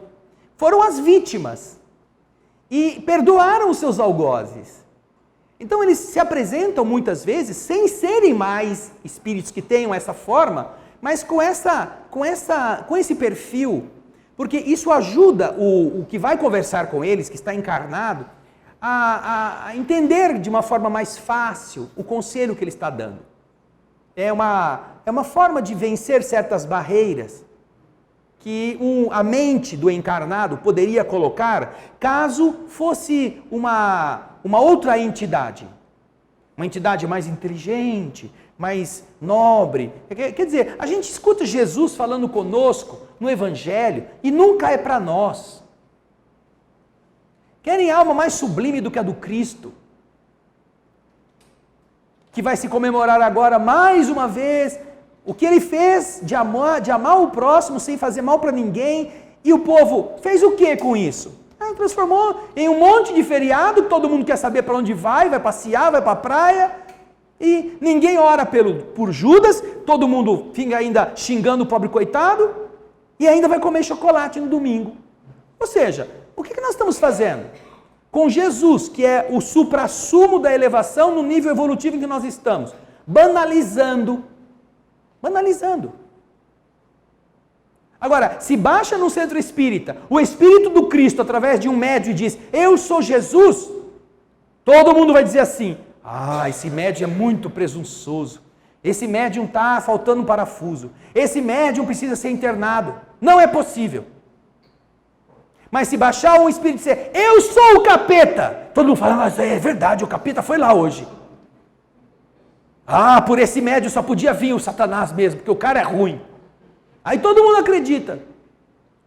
Então, para evitar problemas, o que fazem os espíritos? Ao invés de adotarem esses nomes, essas coisas assim, eles falam, eu sou o preto velho, pai Joaquim, pai Francisco, pai Felipe, pai Antônio, mãe não sei o quê, mãe Judite. Que coisa mais gostosa do que você ouvir um pai vir falar com você? A mãe fulana veio falar com você? Agora, imagina se fosse, eu sou Madre Teresa de Calcutá. Pronto. Madre Teresa veio falar comigo. Em vez de você entender o que a Madre Teresa falou com você, para você aprovar para você mesmo como forma de viver, você vai falar para todos os seus amigos, vai pôr no Facebook, vai mostrar você com a Madre Teresa abraçadinho, faz um Photoshop de você beijando a Madre Teresa e a Madre Teresa beijando a sua mão, porque ela veio falar com você. Você vai querer roubar a fama da Madre Teresa. Agora, se vier a Mãe Francisca, Madre Teresa disfarçada de Mãe Francisca. Mãe Francisca falou que eu preciso ajudar os pobres. Puxa vida, ela tem razão. eu só penso em mim, puxa, eu vou melhorar bastante. Então pronto, você entendeu o recado sem ficar deslumbrado com a origem dele. Nosso estágio evolutivo na mente é tão primitivo, tão primitivo, tão primitivo, que os espíritos elevados preferem esse recurso para nos ajudar de uma forma mais fácil. Porque se eles se apresentarem como eles são mesmo, nós vamos nos deixar levar pela nossa vaidade, pelo nosso orgulho, pela nossa prepotência e não vamos dar nenhum valor ao que eles fizeram, ao que eles disseram. Vamos querer ser famosos. Eu conto para vocês aqui tantas vezes quantas forem necessárias. Se você lê O Amor Jamais Te Esquece, você vai encontrar a figura de Pilatos e a figura de Zacarias. E ao longo dessa trajetória de alguns anos deste livro, que já foi lido por muitas pessoas, nós tínhamos a oportunidade de fazer autógrafos nas feiras de livros e nós encontrávamos pessoas que queriam falar conosco. Eu tenho que falar com você, eu tenho que falar com você, vem cá um pouquinho. Pois não, eu preciso te confessar, eu li esse livro, mas eu tenho certeza de uma coisa, eu fui Pilatos.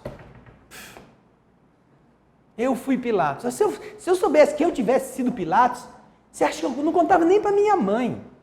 Já pensou que desgraça uma mulher saber que Pilatos saiu da barriga dela? O cara que mandou matar Jesus, um cara viciado, um cara frouxo, um cara prepotente, um cara mulherengo, um cara corrupto. Você vai contar com orgulho que você foi o Pilatos? E aí eu digo para a pessoa, porque eu sei que o senhor está muito assim, muito ferido por ter descoberto isso, né? Mas olha, eu quero que o senhor fique tranquilo, porque o senhor é o 27º que já me falou que é Pilatos. Ou seja, eu já encontrei 27 pessoas que falaram para mim que foram Pilatos, depois de ter lido o livro. Sabe quantos Zacarias eu encontrei? Ninguém.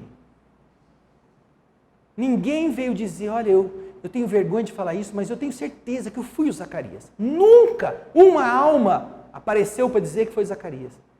Mas Pilatos está uma concorrência desgraçada.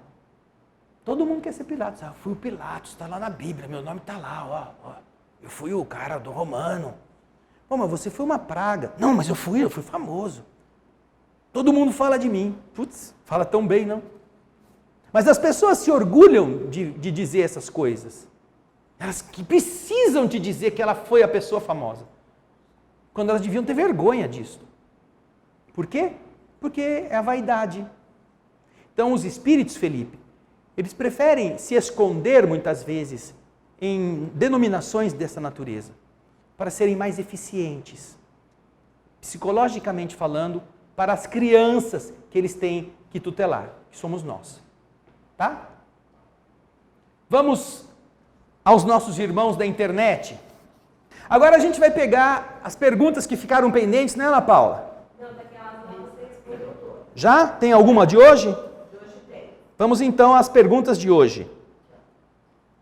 O Flávio de Belo Horizonte diz assim: gostaria de saber se a resistência e a coragem de suportar uma dor física estão ligadas à evolução do espírito.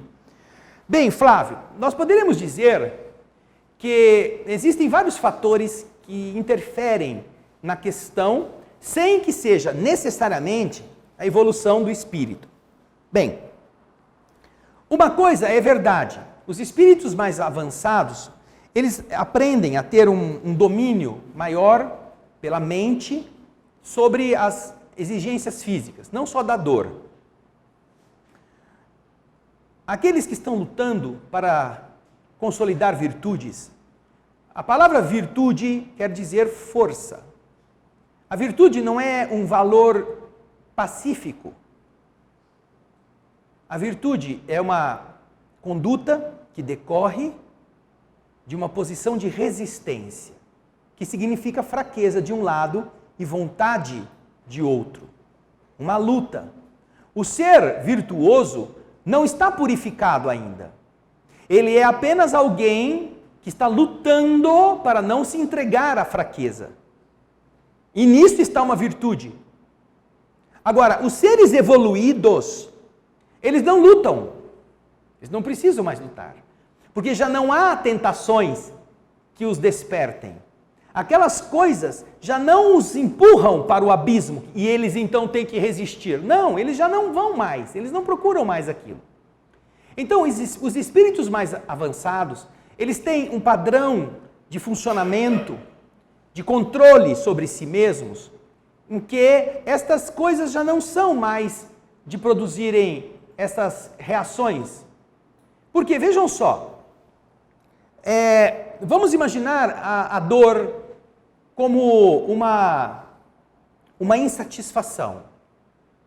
Muitas pessoas dizem assim, ai, eu queria tanto parar de fumar, mas não consigo. Já tentei umas 10 vezes, não consigo. Olha, como que não consegue? O cigarro não tem perna. O cigarro não tem asa.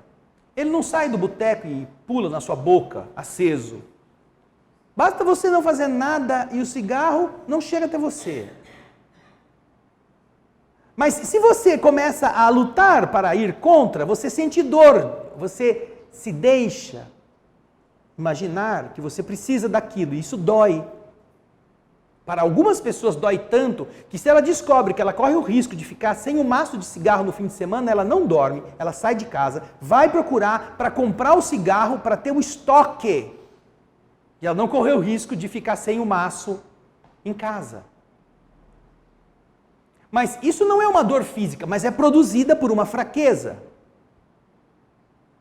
Eu disse a vocês porque não podia falar isso sem fazer. Eu disse a vocês que é um veneno o refrigerante, que eu tomava como um elixir da juventude, desde que eu era criança, eu adorava refrigerante.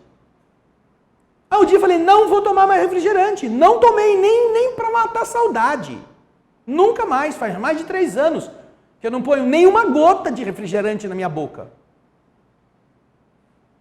Mas foi assim, não vou mais tomar. Não porque eu seja superior, não, porque você dá uma ordem ao seu ser. E todas as vezes que aparece alguém, ai, você não quer o refrigerante? Não quero, muito obrigado. Ai, mas toma só para você sentir. Não preciso. Porque vai ter sempre alguém que queira te empurrar para você voltar a fazer as mesmas coisas. Agora, se eu ficasse naquilo, ai, como eu gosto do refrigerante, era um sofrimento. Seria um sofrimento toda vez que você vê os refrigerantes, passou o Guaraná, e aí escorre a baba assim, ai, a Coca-Cola passou para cá, ai, onde é que está a minha água? Maldita água. Não. Então, você sofre quando você permite que estas coisas te prejudiquem e você se vincule a elas. E parece que quando você então tem que buscar saúde, você tem que matar aquilo que é gostoso. E aí você sofre, você sente dor. Então a dor, nesses casos, demonstra claramente que os espíritos menos evoluídos, eles sofrem muito mais do que aqueles espíritos que já aprenderam a decidirem e a cumprirem por uma ordem mental que eles se dão. Simplesmente. E a partir daí eles não sentem mais vontade. E a partir daí eles não se arrependem de terem feito ou deixado de fazer. Não. Eles se libertam de um problema. Agora, vamos voltar, saindo desse nível elevado de espíritos. Por isso que você imagina que Jesus sofreu toda aquela violência. E ele foi levado ao extremo de ser crucificado, de morrer aos pouquinhos. Desta forma cruel, e acha que é esse o sofrimento que Jesus mais padeceu? Um espírito que já aprendeu que a matéria é apenas uma roupa? Certamente que esse sofrimento, que deve lhe ter doído bastante, não foi o maior. O maior foi ver a ignorância das pessoas que ele ama, que não entendem o que ele estava fazendo. Isso é sofrimento que dói. Dói terrivelmente, porque você não tem o que fazer. Quando você vê seu filho, que você se dedica a ele, que você faz de tudo por ele, preferir se meter na droga, esse é o pior sofrimento. Para você que é pai ou que é mãe. Não é que o seu filho bata em você, não é que o seu filho perca o emprego, não é que o seu filho vai perder a saúde. Às vezes você vai torcer para ele ficar doente. Ai, se ele ficar doente, ele não sai de casa e aí ele para de usar essas coisas. Tomara que ele fique doente, porque vai ser um benefício para ele. Porque o seu sofrimento não é ver o seu filho na cama, é ver o seu filho na droga.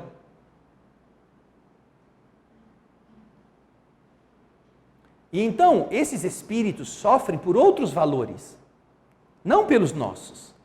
Aí eu tenho medo que pise na minha unha encravada. Se alguém pisar no seu dedão inflamado, você é capaz de dar um soco na cara da pessoa, só para se defender do pisão.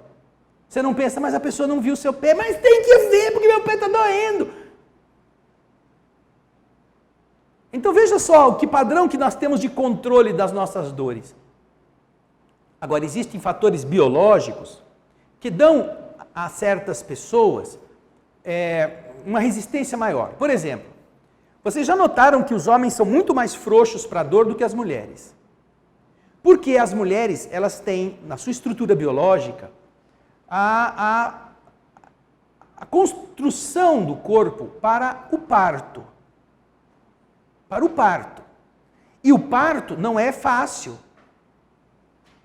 A mulher que vai ser mãe, ela tem que dar um jeito de o seu corpo expelir um ser que às vezes está pesando 3,5 kg, que tem uma dimensão imensa para sair de dentro dela. Então, ao longo da evolução, o corpo feminino foi dotado de mecanismos que dão à mulher um maior controle sobre a dor. Não é que ela não sinta dor, mas ela aprende a trabalhar, ela sente, os terminais biológicos estão mais propensos a enfrentar estes desafios sem as fragilidades que acontecem no homem, que não tem este problema ou esta possibilidade e que, portanto, não desenvolveram essa resistência. O homem tem uma dor de cabeça, o homem pega uma gripe, parece que está com pneumonia dupla. A mulher está com cólica, a mulher está com pneumonia, a mulher está com febre, e ela vai trabalhar, e ela cuida do filho, ela chega em casa, ela faz comida, limpa a casa e não tem quem faça. E no outro dia vai fazer a mesma coisa. O homem fica, ai, estou com febre. Quanto que você está de febre? 37,5, quase 38. A mulher está com 39 cuidando do filho lá, amamentando, fazendo o que tem que fazer, porque não tem quem cuide dela. Então existem mecanismos biológicos que ajudam o corpo, e no caso é da evolução biológica do corpo feminino, a resistir. Se vocês imaginarem um homem parindo, tenham certeza que os filhos seriam todos órfãos de pai. Todos. Todos os filhos seriam órfãos de pai. Porque o filho nascia, mas o homem morria. Que não aguenta 37,5 de febre e fica reclamando, imagina pôr um filho para fora. Eu conheço um médico que se vê uma injeção para estar nele, ele desmaia. Ortopedista. O cara conserta osso, o cara põe o braço no lugar, mas se der uma injeção nele, ele fica branco, pálido e desmaia. Quer dizer, olha só como é diferente o mecanismo. Agora, além disso, Flávio, existem pessoas que desenvolvem um controle mental que produz uma certa analgesia. É um exercício.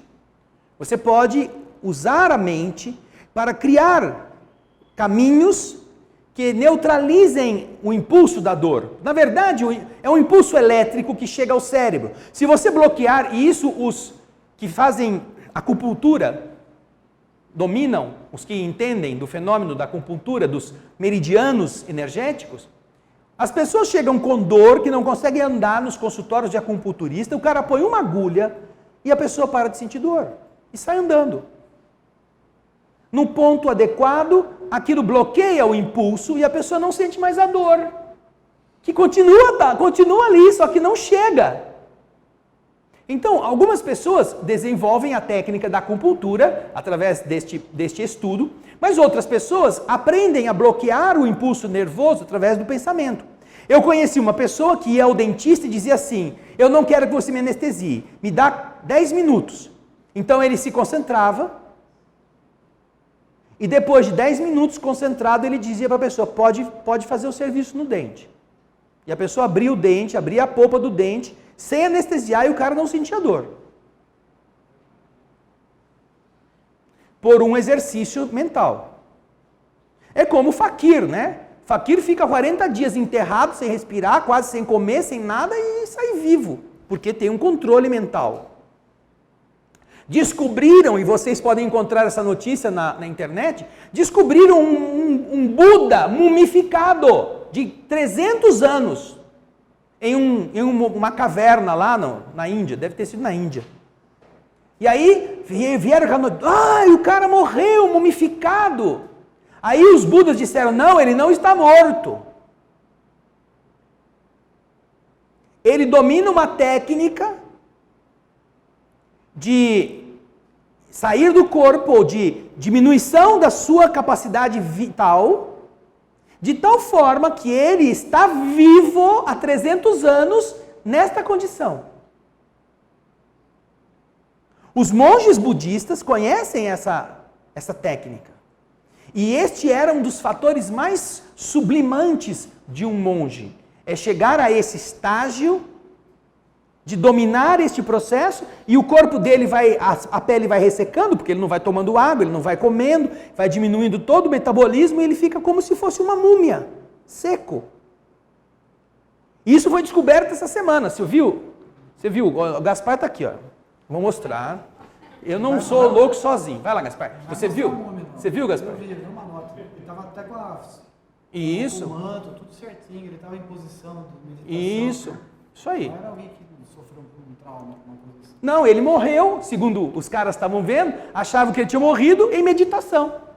Ele sentou lá para meditar, aí, sei lá, teve um piripaque, descobriu que a Lava Jato ia chegar nele, morreu de susto.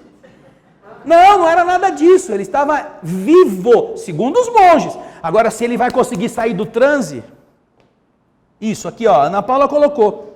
Um monge mumificado há 200 anos virou notícia em sites do mundo inteiro esta semana.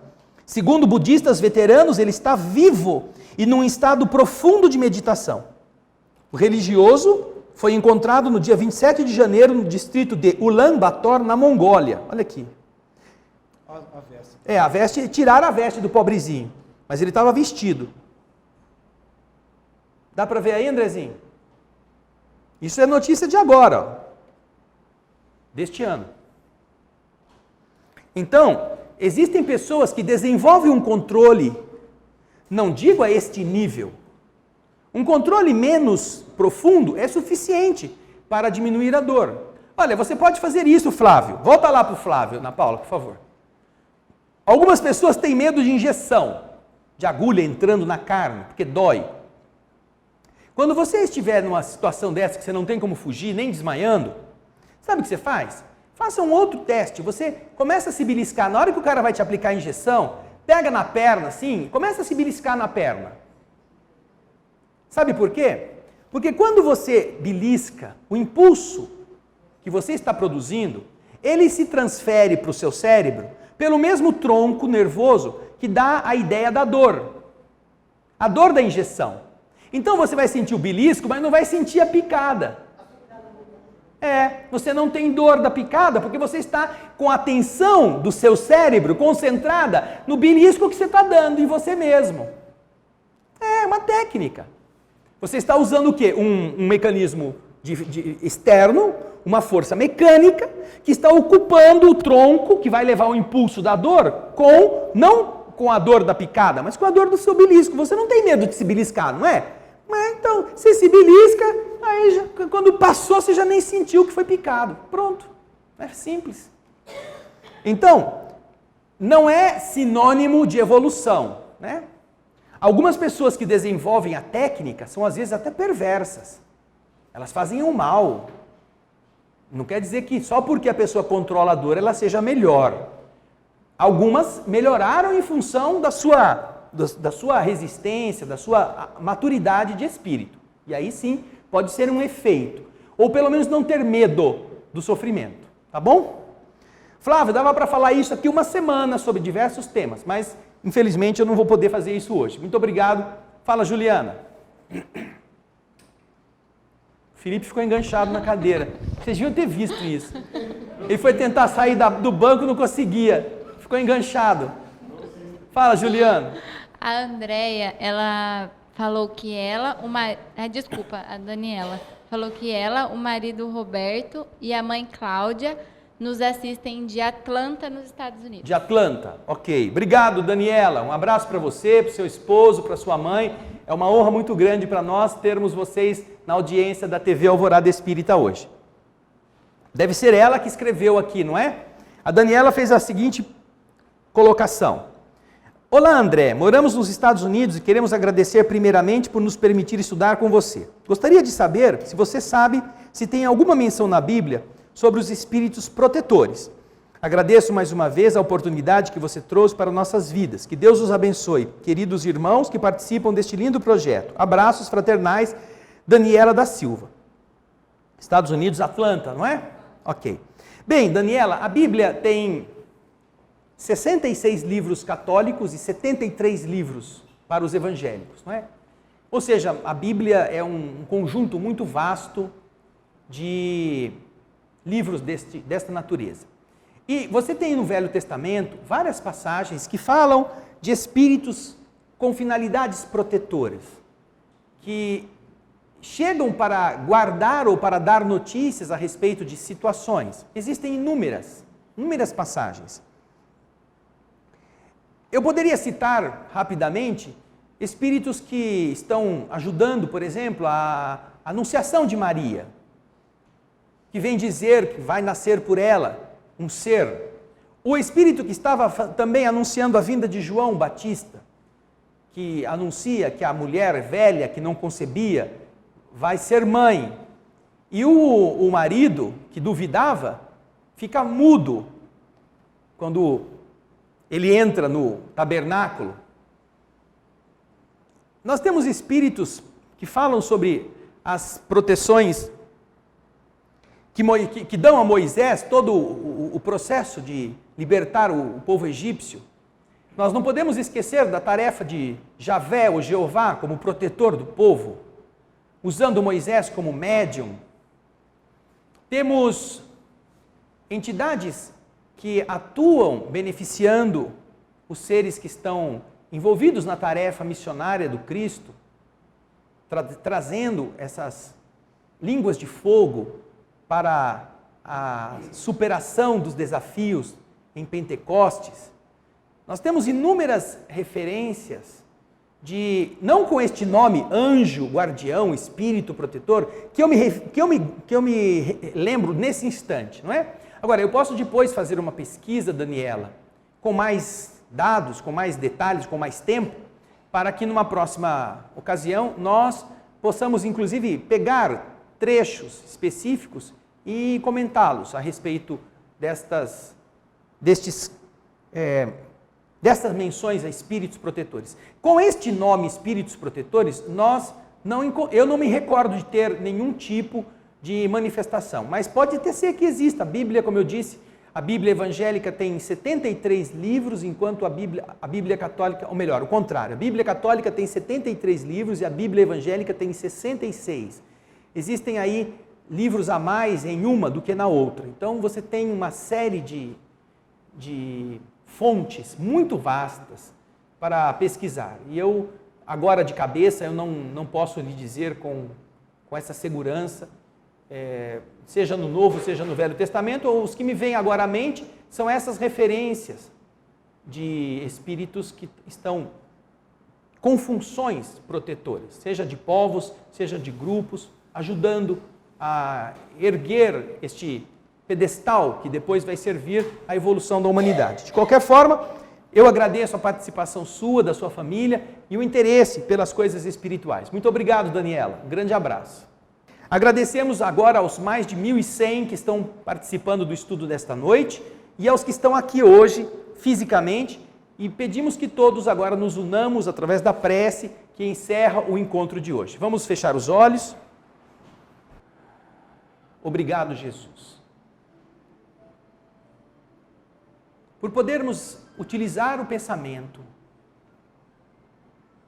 melhorando aquilo que em nós mesmos significa compreensão das leis e comprometimento com nossas lutas pessoais.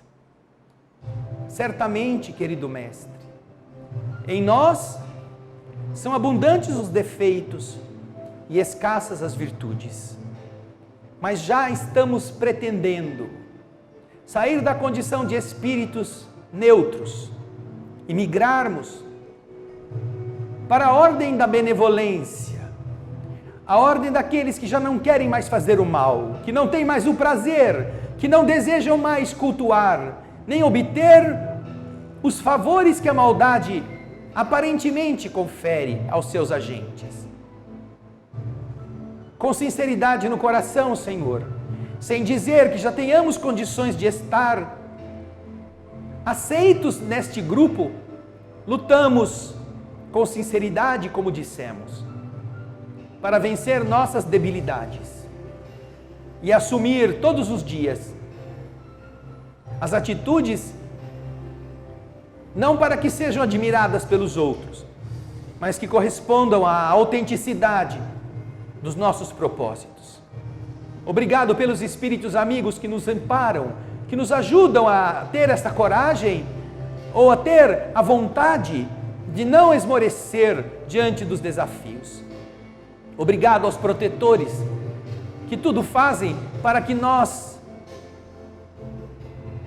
não venhamos aqui dormir, nem estejamos ouvindo por ouvir, que tenhamos a vontade, à medida em que a lucidez desabrocha, de construir um ser renovado, para que não sejamos aqueles que estimulem o status quo no qual estamos vivendo, em que irmãos explodem-se para matar outros sem compaixão, em que governantes explodem bombas sobre povos por interesses políticos, em que representantes traem os juramentos para ficarem ricos,